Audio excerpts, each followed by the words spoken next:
Hi everybody, this is Meilin Obinata, host of today's Talk of the Bay. This is something of an encore presentation, and yet we do have new information to reflect what we learned on November 25th about the proposed rail and trail peace deal, which Mayor of Santa Cruz, Fred Keeley, and First District Supervisor Mono Koenig were discussing, which came to a surprise to a lot of people.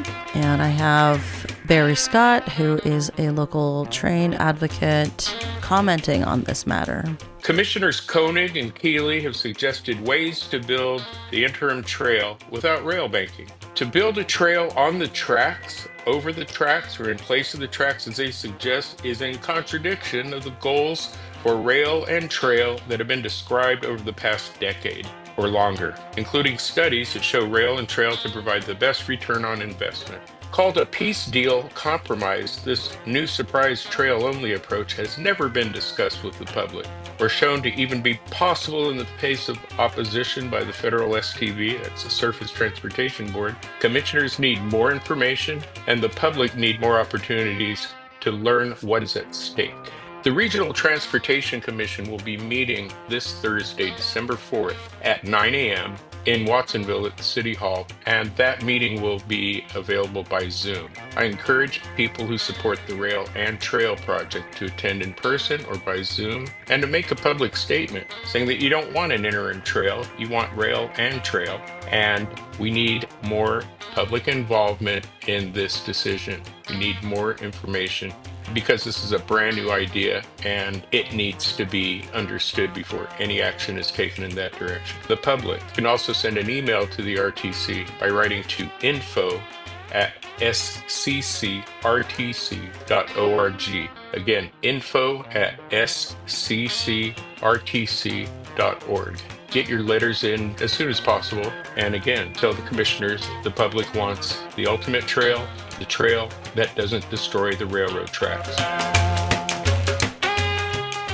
Hi everyone, you're listening to KSQD on your FM dial or ksqd.org on your smart device, or perhaps even our very own KSQD app on your phone. Right now, it's time for Talk of the Bay with me, Meilin Obinata, hosting a show that will bust the latest myths regarding the Rail and Trail project of Santa Cruz County. I definitely recommend going back into our catalog to hear our wonderful Christine Barrington's episodes about the Rail and Trail, which I will link to in our show notes when we turn this into a podcast. Today, I'm asking my guests questions specific to some current misunderstandings about projected costs and logistics for moving forward with the Rail and Trail. Then I will also ask my guests to analyze some other regions which faced obstacles with their passenger rail projects with varying outcomes as case studies for us to chew on. Lastly, we're also going to cover some aspects of how propaganda works so that we are well armed when we encounter information in various media outlets, online, or even from well-intentioned friends and family members so that we're all more media literate. James Weller is here with us in the studios. Jim, would you be so kind to introduce yourself and also share why you are so passionate about the Rail and Trail project? Well, hello there. I'm Jim Weller, and I have long been a close follower of the progress of the RTC in developing the Santa Cruz Branch passenger rail system, partly because I had an instrumental role years ago in the negotiations that led up to the purchase of the railroad by RTC. I am a land title consultant, an expert land title consultant. That's my profession. I have a consulting firm, and one of the things that I did way back in 2004 for my client, Union Pacific Railroad Company, was to prepare a study and analysis of all their land titles that make up the Santa Cruz Branch rail line at the time when they were negotiating to sell it to different parties at the time. In the end, RTC ended up purchasing it in 2012. So I'm the guy who wrote the RTC's title insurance policy. That's my connection. But I also am a strong supporter of public transportation in general and rail transit in particular. I've been living without a car in Santa Cruz and Berkeley for more than 30 years, so I'm very familiar with public transportation and the importance of it. I also have a calling, which I might call a faith calling, in addition to my professional vocation, which is toward community organizing for the benefit of the community, especially the more disadvantaged and underprivileged members of the community. And that community organizing role has led me in a number of different directions, organizing community benefit projects, and that that calling has kind of led me to be very active in responding to the attacks on the passenger rail transit system that have been going on for years now.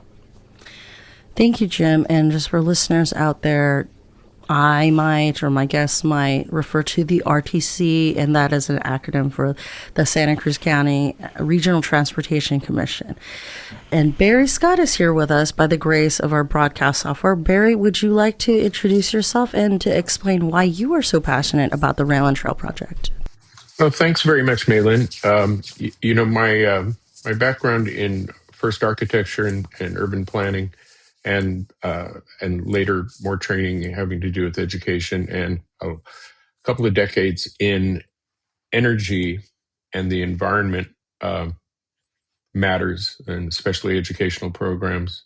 The mission of the job title I have as a state director of a nonprofit energy education group is to increase the energy literacy throughout our culture, and to do this through classrooms and partnerships with agencies and organizations that are capable of explaining to people in simple matters a very complicated topic, which is, where does our energy come from, and especially the kind of the indirect energy and resource uses. And I've been involved in rail and public transit for easily more than 10 years, because the more time I spent in the energy world, the more I realized that transportation was a big energy suck, and it turns out to be a big land suck too. In some developed areas, 40%, as much as 40% of the land, as seen from space, is dedicated to parking lots and cars and streets. And if we look at most cities, even medium-sized cities in America 100 years ago, there were streetcars in towns, like streetcar systems, networks in Fresno and Stockton and Santa Cruz and Capitola and Watsonville. And people rode bicycles then too. And we didn't depend on a car. And I think anyone in this listening to this show understand that America is a car culture. But it's a hard thing to divorce ourselves from. So we have this railroad, right, that we bought with state money for passenger rail service. And it's been a very interesting battle, if you wish, to try to rally support around the rail and trail, and to build the trail without removing the tracks. That's what it's all about for us. And I meet the most wonderful people, including Jim and our other guest, Deb. Thank you, Barry. And we also are so fortunate, as Barry mentioned, to have an appearance from Debora Fudge from the who has experience north of us with a rail system. Debora, would you like to introduce yourself and explain why are you so passionate about rail? Well, trains have become sort of my lifeblood in the last 20 years. But first of all, I live in Windsor, but I'm from Santa Cruz. And so I went to Harbor High, and my father is 95 and he actually still lives there. So I'm in Santa Cruz all the time. And so I've been meeting with James and Barry over the years. But my connection with the trains is I became an elected official up here, a town council member for the town of Windsor. I served on the town council for 28 years. I had a background in environmental planning, which then became urban planning.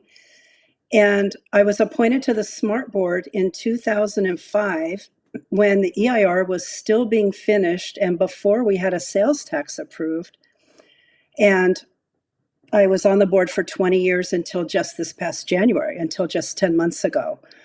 So I'm here to talk to you about our successes and how we did it. And the stories that I hear from Santa Cruz are identical to the stories that were up here before we really became successful. You know, all the doubt I hear there, I heard here, but we succeeded, and I'd like to help Santa Cruz do the same thing. So I share all the information that I can in multiple forums with you there. Thank you so much, Deborah, and thank you for being a proud Harbor High alum.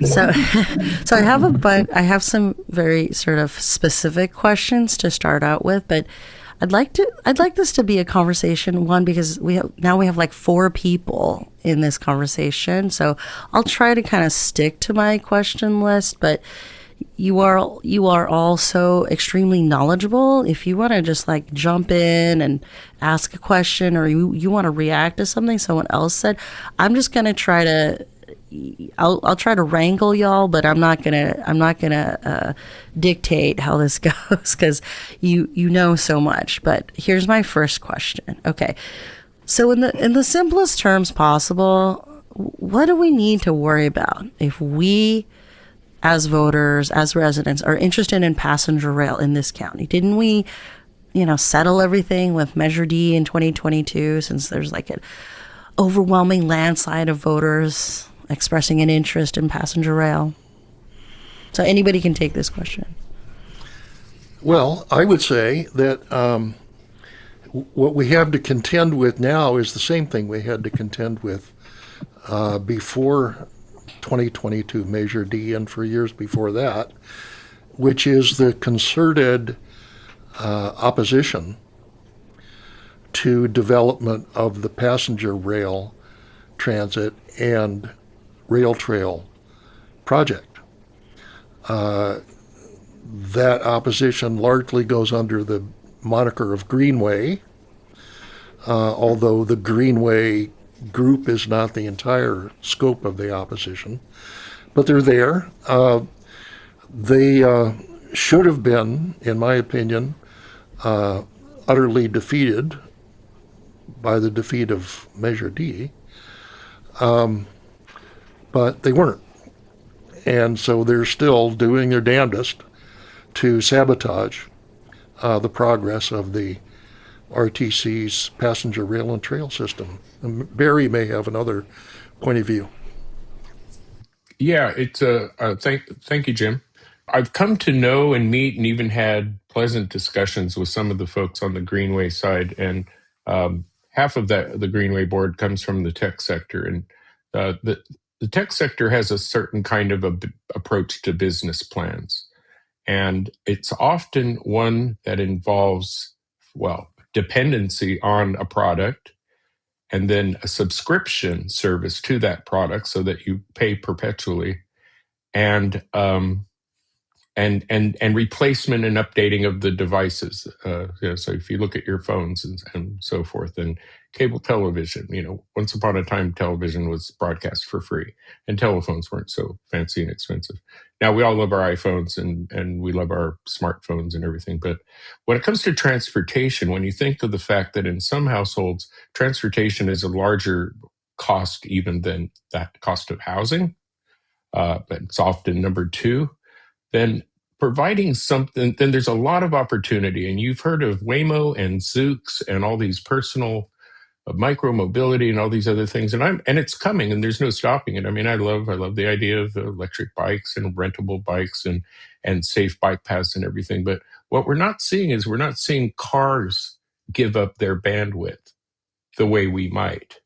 So right now in our county, through Capitola and through other parts of the county where the rail line is, we have a mindset that won't give up, let's say, one side of the street's parking to permit a nice wide, cars 8 feet wide bike path to be where the businesses and the homes are. No, we need to have our cars parked. Come on, we can't do that. Let's get rid of those tracks. So the failure of a public transit system is a wonderful thing for a tech sector industry that's all about providing Zooks and Waymos and let us solve the problem. Stop this silly train business. And it's unbelievable. It seems unique to the U.S. and maybe worse in California than any place else, because we are, in the same sense that America is like car central, through the 40s, 50s, 60s and on. California is like car central. So we have a lot. It's a cultural kind of a battle. Now we know when we look at the household incomes, the benefits to a working class family to not have to lose one car. It's $1,000 a month, and there are so many people who are one transmission breakdown away from homelessness. And unfortunately, the poorest people have to travel the furthest to get to their jobs between affordable housing. So all of this is one big class war to me. Thank you, Barry. I just want to pause our conversation and play a clip from Rod Diridon, the namesake of Diridon Station in San Jose. Let me begin with a truism. Rail and trails with rail banking, where they tear up the rails and promise to put them back across the United States, has not one time ever resulted in the rails being put back. Always when they take the rails out, promise to put them back after they put the trail in, you lose the rail system. So don't fall for that one. You're listening to KSQD Santa Cruz, KSQT Prunedale, and you can find us on your FM dial at 89.5, 89.7, and 90.7 FM. You might be listening to us online in our live stream on ksqd.org. I just wanted to ask our guest, Debora Fudge, if you'd like to share any sort of characterizations of sort of the conflict over the planning of rail in your 28 years of experience in Windsor. Yeah, I was going to jump in if you didn't invite me, so I'm jumping in the bit. So there was conflict up here, and it's a Marin-Sonoma train. So it runs from Larkspur now to Windsor, which is about 48 miles. But the opposition back in the day, and I'm going to say that was 2005, 2006, was mainly from Marin. And Marin, there were some tech people in Marin that were mainly opposed, and they are helping the Santa Cruz Greenway people. But they really didn't want a train running through their neighborhoods. They didn't want the cars to have to stop at the crossings, because we have 67 crossings in both counties. And the people in Marin, it was easy for them to get to San Francisco, and they just basically said, you guys stay on the freeways, don't bring the train through our county. But I want to try to shorten this to give you hope as to what could be in Santa Cruz. Just a slight background about SMART for those that don't know. The SMART district, which now has 12 people on the board of directors, was formed in 2003, and we had trains running in 2017 on about 38, 40 miles. So we did that in 14 years. We didn't have the EIR finished in 2003. We finished that in 2005. In 2006, we did a quarter-cent sales tax in both counties, which failed. It didn't get 2/3 of a vote, but it did pass in 2008. In 2009 and 10, there was the big recession, which really hurt our timeline. We would have been open before 2017 without a loss of about $100 million to us in terms of bonding capability and also sales tax. But we bonded in 2011, not as much as we wanted. So we actually couldn't build the whole 70 miles at once. We built 40 miles in the first 1 or 2 stages. So our initial plan was grand. It was $600 million for 70 miles. And right now we're at 48 miles for $1 billion. And we're Pittsburgh in 3 years in 2028. And all of that is funded. And once we got our sales tax funded, the federal government, the state government, everybody came on board and provided us with other grants and funding. And so our ridership now, I'll just give you, we have 18 trains running on 30-mile gateways right now. In September, we had 121,000 riders. It was 3% higher than 2024, but 93% higher than pre-COVID. Our average weekday ridership right now is 4,700, which is 28% over 2024. And I say this because we're breaking records month over month over month. SMART had the highest ridership recovery post-COVID nationwide in the past 12 months. We beat out Fort Worth. We're very proud of that because we've been really nimble and changing the way we're operating and adding schedules and meeting the kids that go to school, meeting their schedules. Our pathway counts, we have a pathway along most of that right-of-way now. 122,500 people ride on that pathway in a month. 16,500 rode bicycles last month, and we had 337 wheelchairs just in 1 month. And so that's the success story. And we really mirror Santa Cruz a lot in terms of having a one track with passing sightings. We have more people, but your line would be half as long. And so I just want to give you hope that this is entirely doable. And you're already part of the state rail plan, and the California Transportation Commission is really willing to help you. Thank you so much. And do we still have the caller waiting? Caller, hello, you're on the air. What's your name? Hey, this is Jack Brown. Hi, Jack Brown. Yeah, some comments, but some questions too. So, I'm pretty well known for being on the Greenway side, the evil tech sector, and just hearing a lot of bad accusations from the earlier guests saying that we don't want public transportation and we don't want a trail.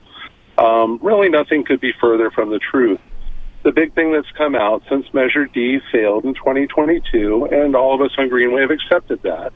We were naive in how we went into that proposition, and basically got flattened by the political machine that it be, saying lots of fear factor things, that rail banking is evil, even though that we've had a recent PBS documentary that showed the benefits of rail banking to create rail trails. We were told Roaring Camp was going to shut down, even though Roaring Camp is working under rail banking conditions for the last almost 10 years, being separated from the state rail network. I'm really sorry. Did you have a specific question, or was there a particular piece of information you wanted to share with everyone? Yeah, I just want to say that, it lost. We've gone through the Zeppert study now, and we found out that, the true cost of what it's going to be is at least $4.3 to $6.4 billion. And while your guest said, yeah, you can get a sales tax and then start getting grants, she didn't say what portion of that sales tax had to be matched in order to get those grants. You'll need at least 50%. That's what's. Did you want to ask her a question? No, I'm just stating the fact of this is that it's just something that is not reachable. We finally got a good, accurate cost from the RTC. We said, maybe you don't want to do freight, but the train people were all big on, no, we had to have it for passenger rail and freight, and lo and behold, you get a huge price tag we'll never be able to pay the taxes for. Okay, so did you want to say anything about the $4 billion estimate? Yeah, sure. So, the estimate came from a consulting company called HDR. They're the same ones that did the estimates for SMART. Their estimate came in at $500 million when they did it originally, and now the price tag is $1 billion. We know that the $4.3 billion does have a lot of contingency in it, but there's contingency there for a reason. We have no experience building freight or building passenger rail in this area. We have a lot of geography, a lot of unknowns. So that price tag is even, that 4.3 to 6.4 is probably low. and we'll have to go back to the taxpayers in order to do that. And the only way we can get those funds is through a regressive sales tax. Now, if we're doing this for all the people that are, financially hardship in this, a sales tax is a very tough regressive tax. Well, thank you so much, and thank you for. I understand what you're saying about sales tax being regressive. That is definitely a position that many people have. We're going to play a clip. I believe this is Justin Cummings commenting on the Rail and Trail project. My name is Justin Cummings. I'm the 3rd District County Supervisor, former Mayor of the City of Santa Cruz, strong rail proponent and trail proponent here in Santa Cruz. And, Sally just touched on, in 2012, our community purchased this rail line with the hope that in the future we'd have rail. They didn't purchase it to pull out rail. They purchased it for rail.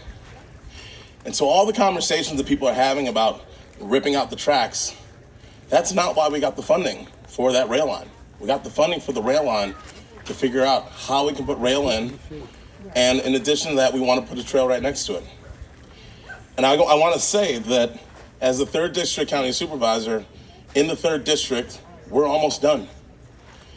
When I first got on the City Council, we had just put in the trestle next to the boardwalk. Since being on the City Council and now being on the County Board of Supervisors, I've seen the groundbreaking and the finish of the section on the west side. We've seen us complete the section that goes from California and Bay down to the boardwalk. And in March of this year, we will be done with the segment that goes from Wilder to Davenport. And I want to say a big reason why we've been able to accomplish all of that is because of all of you who've been there advocating and promoting, calling on our elected officials, asking for funding, making sure that we're continuing to make progress, and that is what we've done. And I want to give a huge thanks to former Supervisor Ryan Coonerty for all of his work and all of his staff's work, and to Jimmy Panetta, because last year we reached out to Jimmy Panetta to see if he could help us secure the funding to get the segment from Wilder to Davenport, and he did that for us. And if he hadn't done that for us with the Trump administration, we wouldn't have that funding today. We wouldn't have that funding. We would not have that project right now. And so what that means, though, is that as county supervisor, we keep getting all these emails from people. Now they've heard it's going to cost $4 billion for this Cadillac rail project to come into play.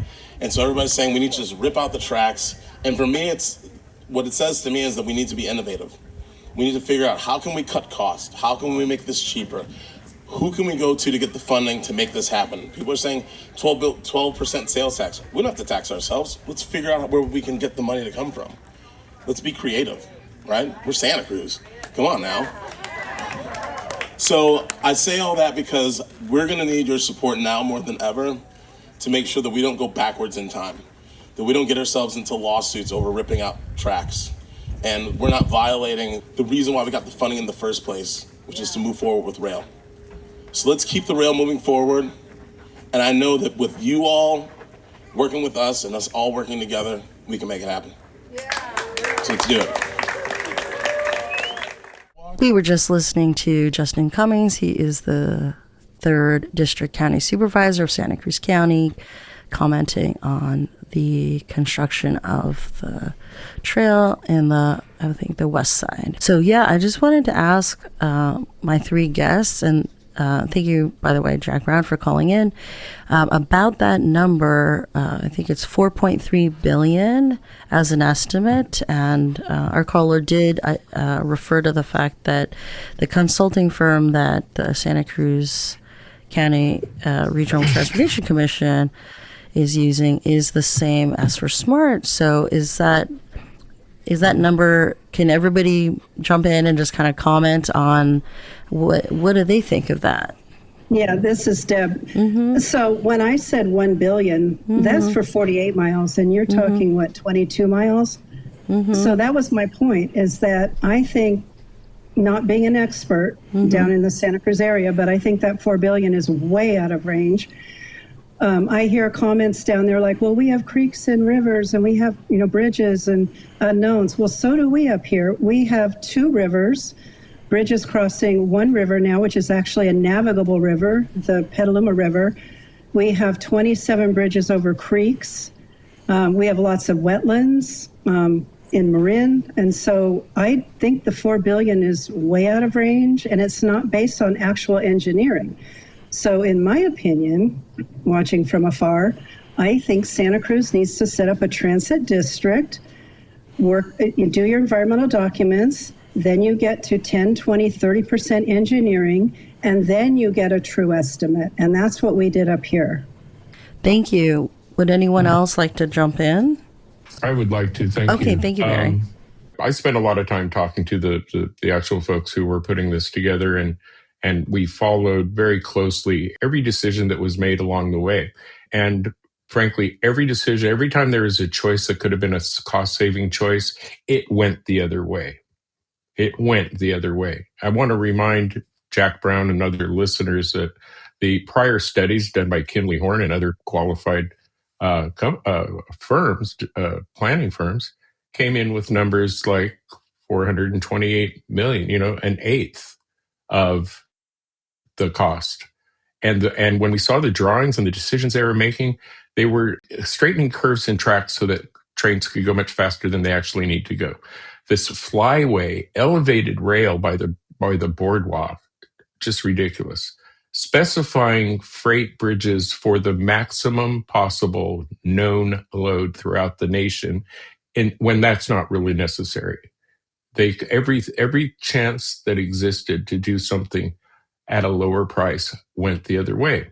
I contacted friends of mine and I worked with ACE trained people and other folks and before getting involved in Santa Cruz and big firms like AECOM.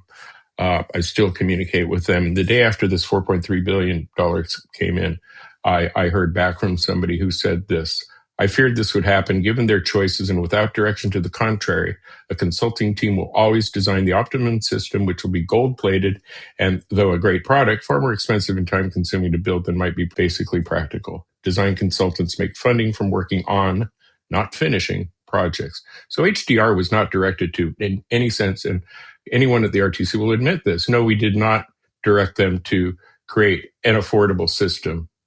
That happens much later.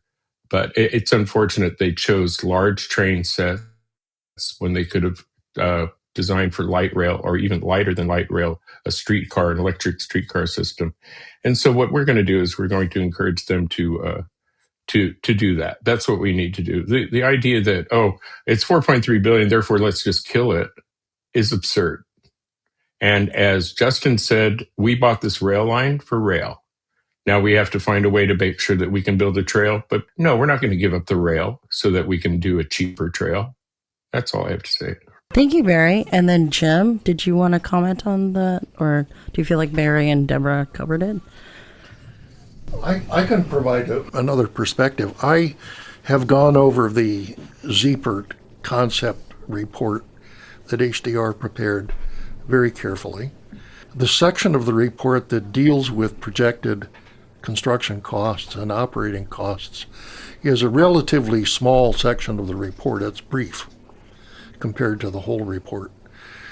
The thing to understand about that projection, and I'm going to emphasize that it is not an estimate, it is not a price tag, it is essentially a fanciful guess of what the maximum possible costs might be, based on no specifications, no construction drawings, no concrete basis for cost estimates.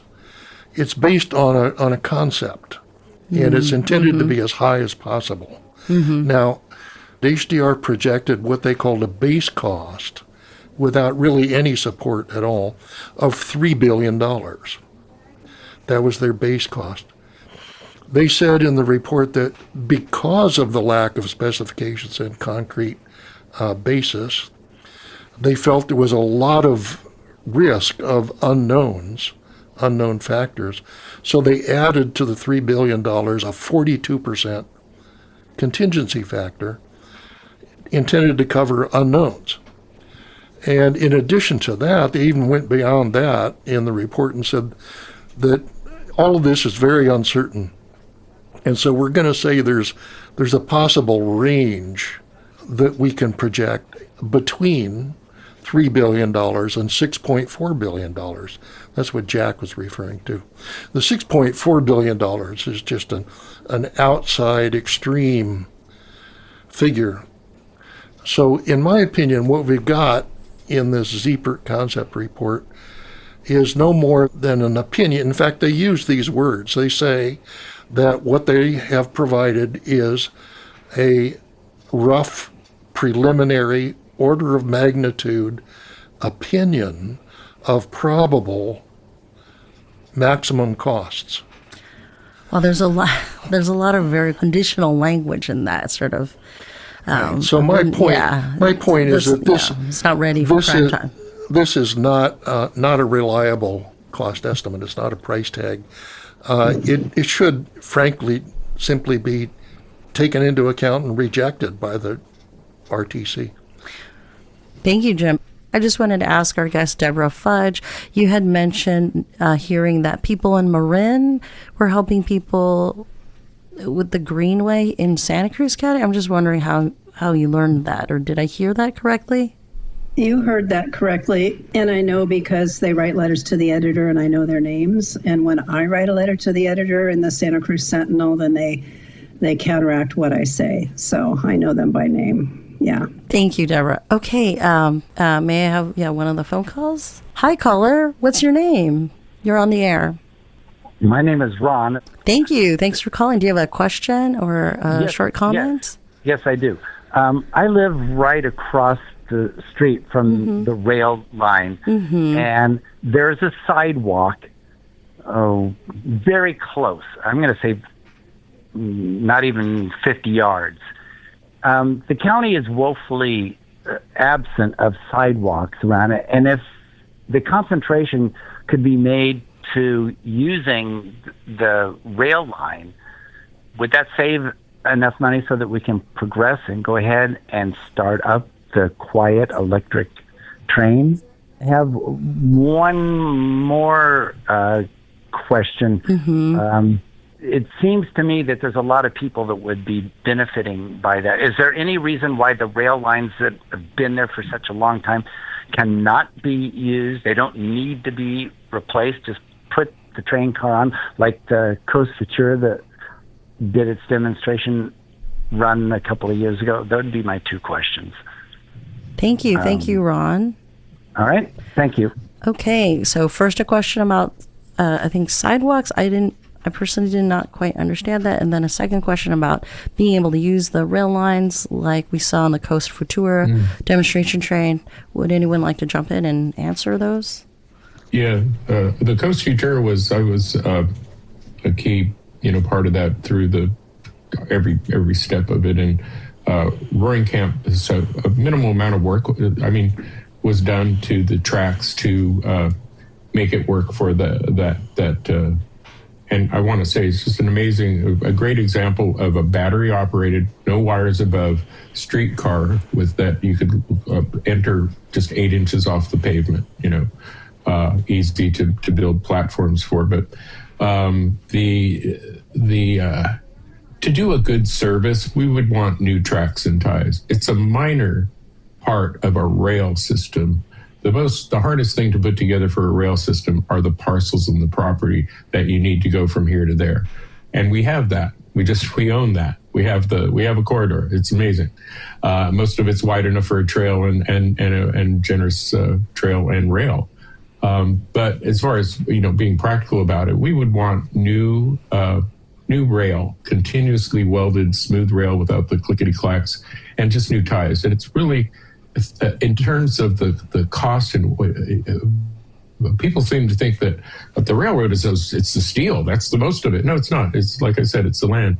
And an analogy would be that if you have a house and it needs new gutters and downspouts, that's the rest of it's okay. That's kind of what the tracks are. Tracks and ties, maybe a roof and the gutters and the downspouts.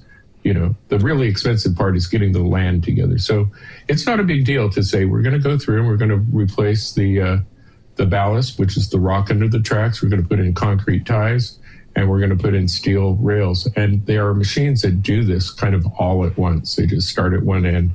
The old tracks and everything are being removed. They bring in gravel, and they're just laying down tracks. So this is what would be recommended for that. I don't know that it would be so cost effective to try to. We could start a service. It would be a slow speed service, and what I'd like to see the RTC talk about is a phased implementation where we go from, say, Watsonville to Aptos and then add on until we have the whole system done. It doesn't all have to be built at once. Thank you so much, Barry. And then, wow, I have questions I want to ask you guys, but if people are calling, I want them to be able to be heard. Yeah, we can take that caller. Hello, you're on the air. What's your name? Oh, this is Jack Brown again. Hi, Jack. Do you have a question or comment? Yeah, just one thing I wanted to bring up before when they were talking about that there was no input on the type of rail that was there. Back in March or April, there was an RTC commission meeting where the bridges were brought up. And, we have a $980 million price tag to replace 28 of 33 bridges. Jack, I'm sorry. We've had a lot of people calling, and I'm not even able to ask my guests all my questions.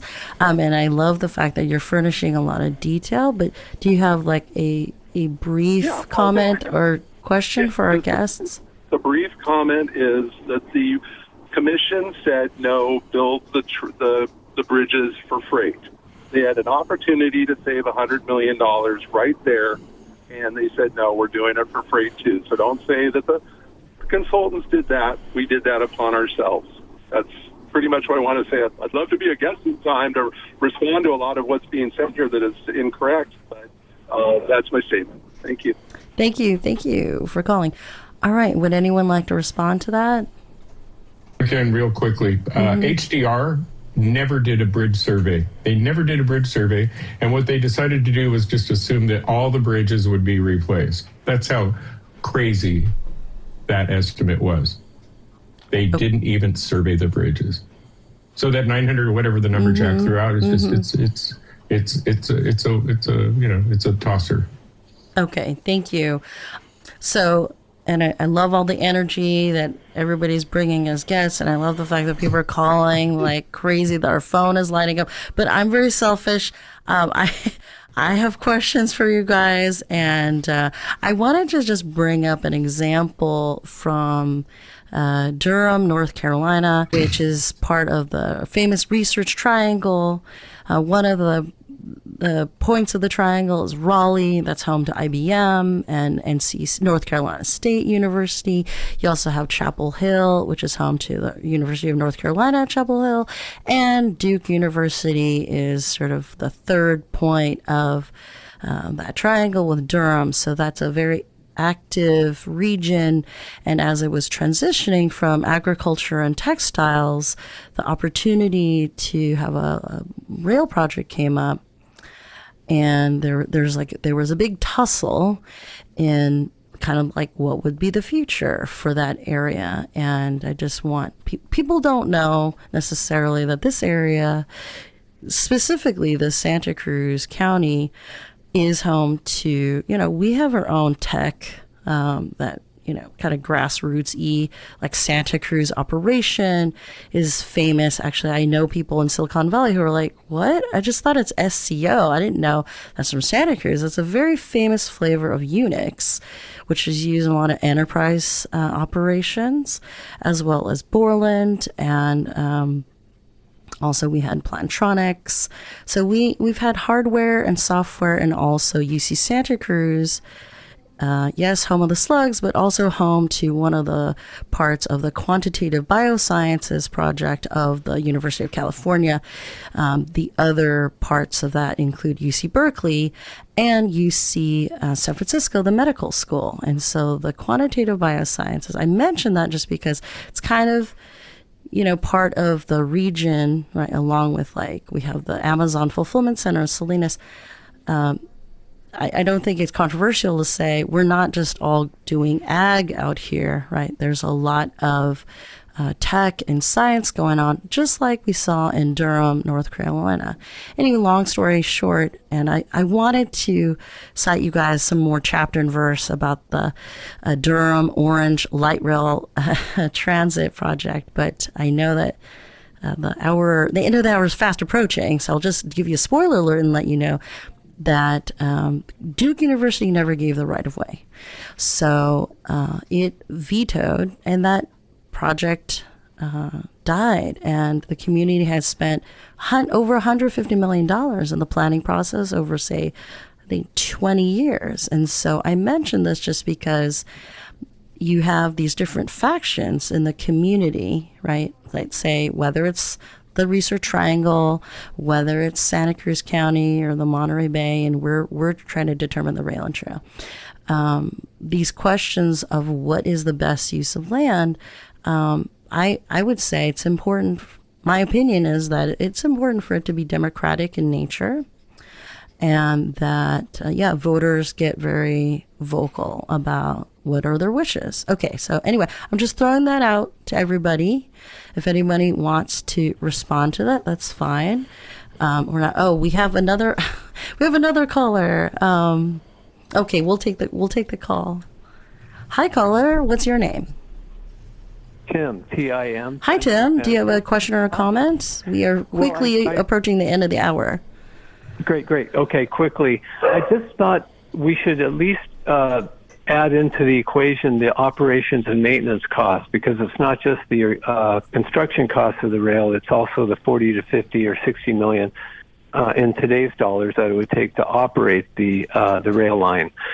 The other thing is regarding the experts, the HDR, these are experts, and I just hate to see the panelists shoot the messenger that somehow they're more expert than a $9 million study. But I guess my last question would be, how do we pay if we can't have both rail and trail in the corridor? That's a given, because we're $77 million over budget for sections 8 through 11, which run from the boardwalk trestle to section 11, which runs to Rio Del Mar, or Atos.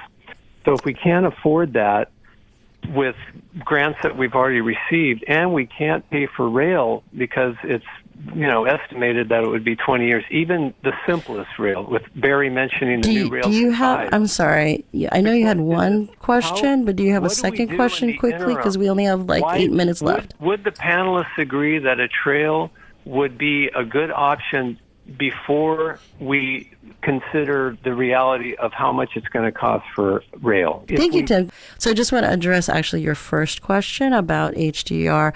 So our guest, Debora Fudge, is from the SMART system, which engaged HDR. So I would just say I don't think our guests are criticizing HDR's skills.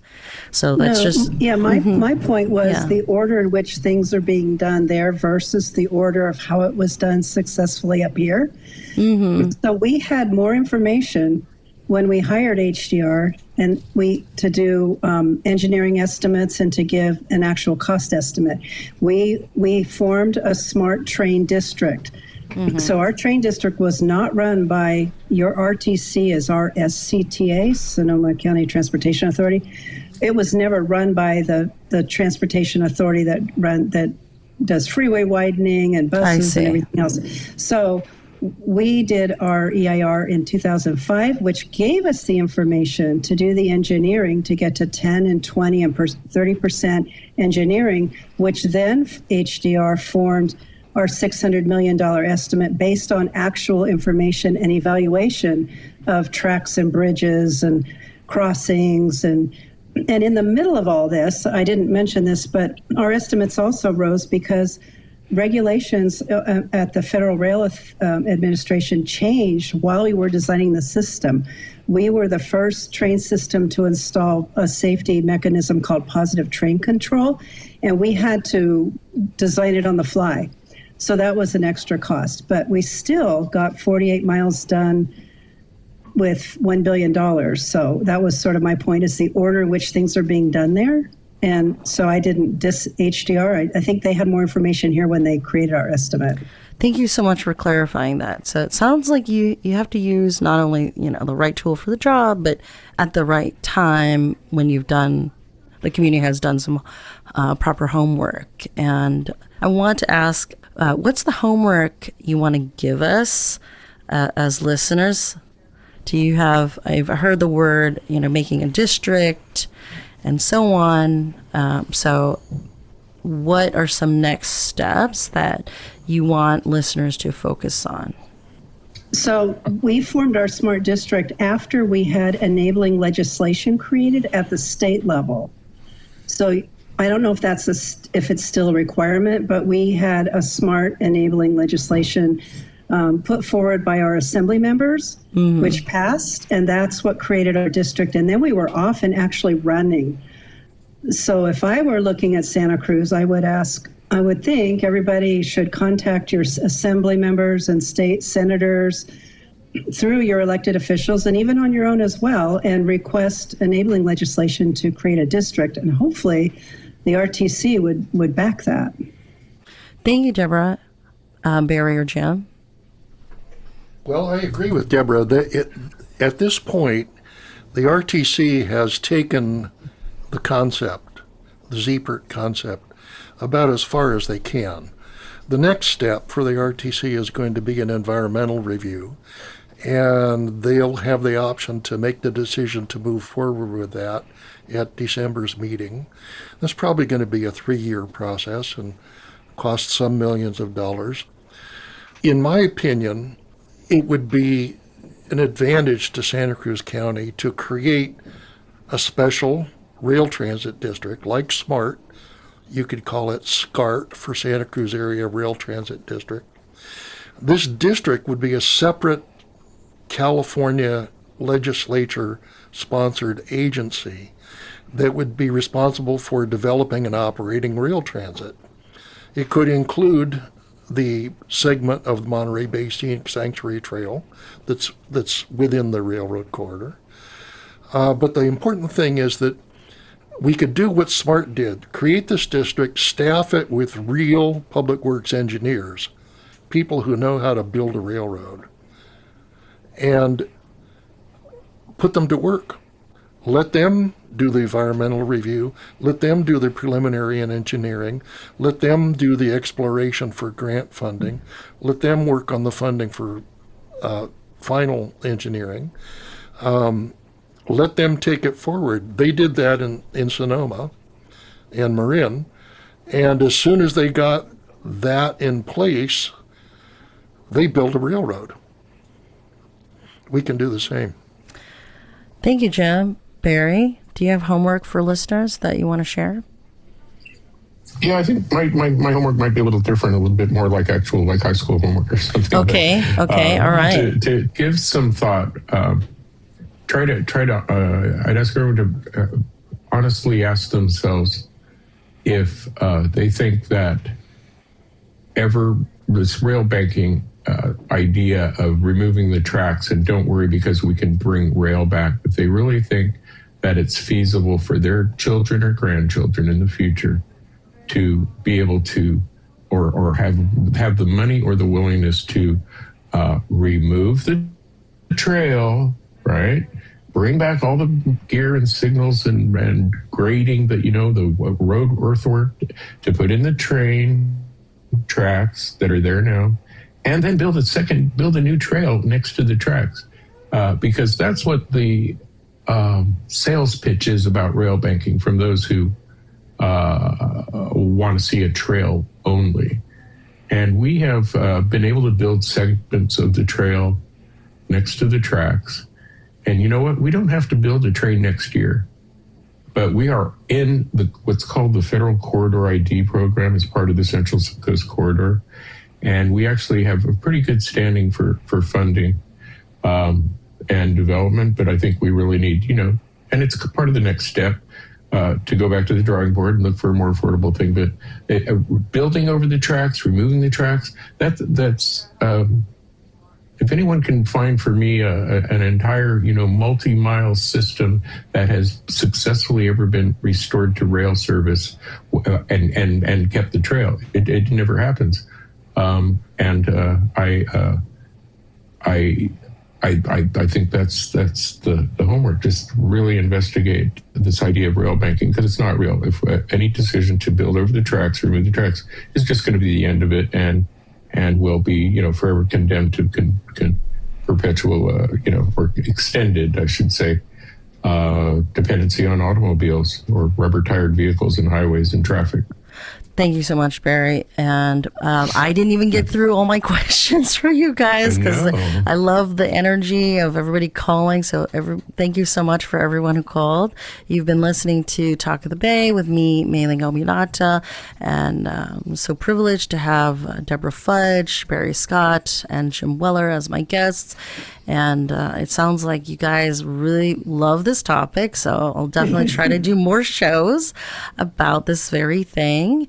And yeah, only here on KSQD, KSQT, 89.5, 89.7, and 90.7 FM. Some of the content we had to leave out due to the number of people calling was an audio clip of District 4 Supervisor Felipe Hernandez discussing his support for the Rail and Trail project. Really excited to be here. I brought my mom here with me so she can enjoy it. First time on the train for my mother, so it's exciting.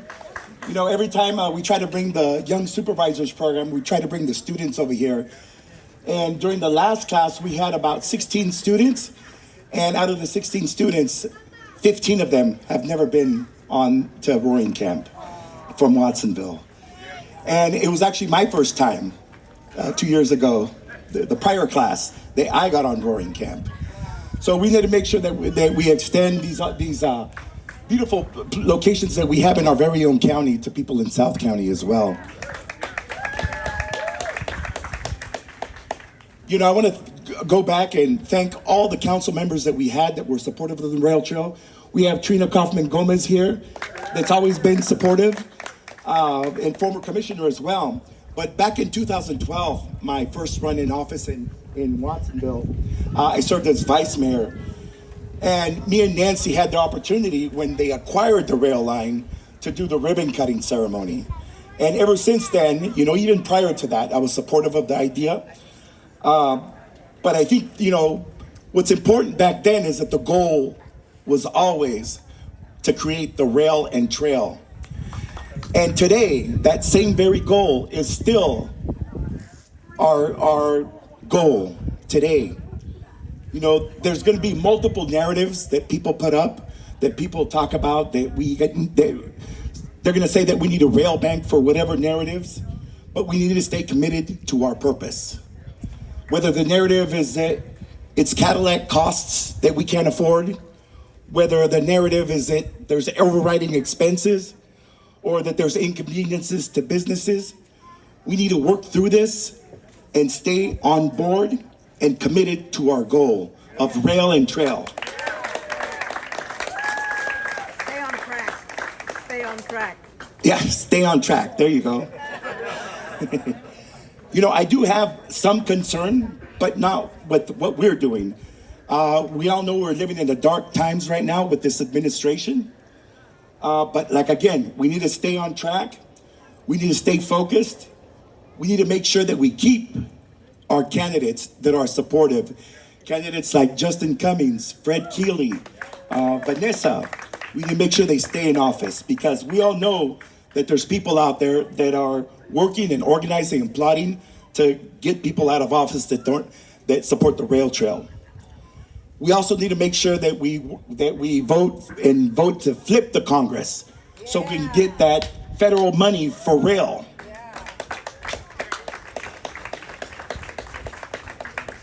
So we got to stay on course on rail trail. I'm going to do this chant. It's in Spanish. I want everybody to follow along. So rail trail, sí se puede. Sí se puede. All right, thank you. Thank you very much. Mayor of Santa Cruz, Fred Keeley, also commented on his support for the Rail and Trail.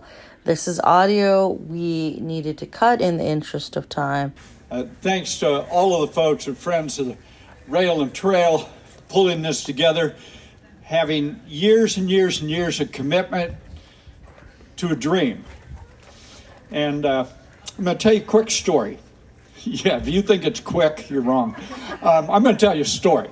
1972, I was a student at San Jose State University, and I was home studying, allegedly, in my apartment. I get a knock on the door, and there's this youngish man who's a Saratoga City Council member at the time, and he says, "I'm running for the Santa Clara County Board of Supervisors." I said, "Yeah, okay, great." He said, "I'd love to have your vote. What are you going to be doing?" He told me a couple of things, but he said, "The thing I really want to do is I want to bring a modern transit system to the Santa Clara County, Santa Clara Valley." That man, of course, you know, his name was Rod Dirodon. And I said, "Sure, be glad to help out." So I gave him a nickel, which was half of my net worth at the time. And said, I'll be glad to put up a sign and walk a precinct. Fast forward 25 years, I'm now a county supervisor in Santa Cruz County. It's in the late 1980s. I have a corollary, a friend over in Santa Clara County named Mike Honda, who's a county supervisor. Went on to go become a member of Congress. We served together in the legislature and so on. Mike and I got together and we were talking. We said, what should we do? We should really think about what we can do between our counties relative to transit and transportation, especially rail. And we said, let's go see Rod. So we go see Rod Dirodon, who now is the gray eminence at that point of transit, transportation, light rail, being recognized throughout the country, under consideration in 2 consecutive Democratic administrations to be Secretary of Transportation. He ends up having the Mineta Institute for Transportation. He becomes the executive director. He is the holy grail you want to go talk to. So Mike and I go and we spend some time with Rod. Rod gave us 2 pieces of great recommendations and insight into this work. 1, if you think this is going to happen in a year or 2 years or 5 years, get over yourself. These projects take time.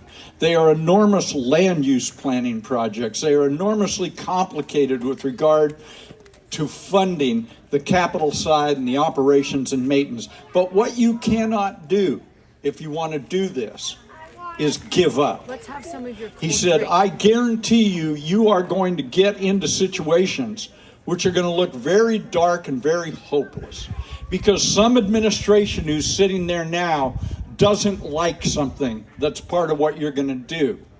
And you're going to think, oh my God, we're not going to get funded under this administration. Gee, what if the state and the feds align at any point along the line and don't really want to do this?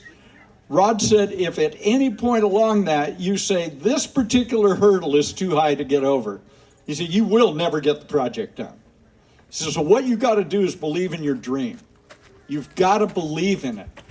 And where are we right now in our dream? Some people would have you believe that where we are in our dream is that it's become a nightmare because a number was thrown at it of $4.2 billion. That should surprise no one. These are enormously compound, complex projects. And you don't build them for the next 5 years, the next 10 years, or the next 20 years. You build them for the next 75 to 100 years. That's what you're doing. And so visionaries like Rod Dirodon will always buck you up. They will say to you, stay with it. Look at what's been done already. Our opponents say, look how much money you've wasted already. What we say is, look at the progress we have made, not only with our funds, but getting state and federal funds to help us do this. And I want to pause on this for a second. All too often, when we talk about state and federal funds, it's like it's somebody else's damn money. This is our money.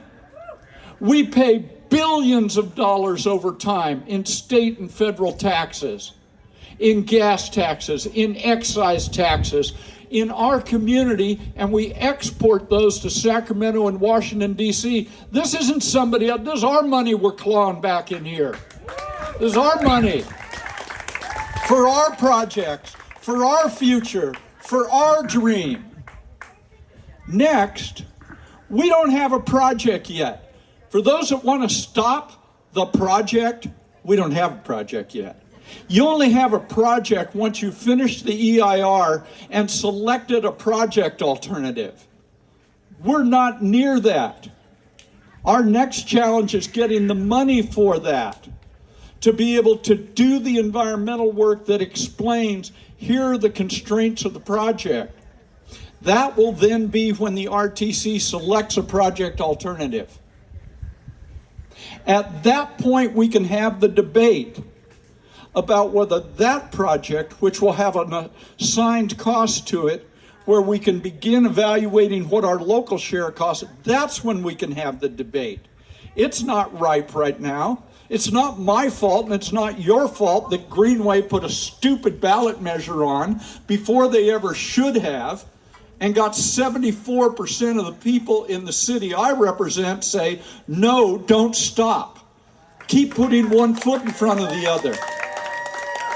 As the mayor of Santa Cruz, I don't have one piece of evidence that says to me that the majority of the people in the city of Santa Cruz want me to slam the brakes on this.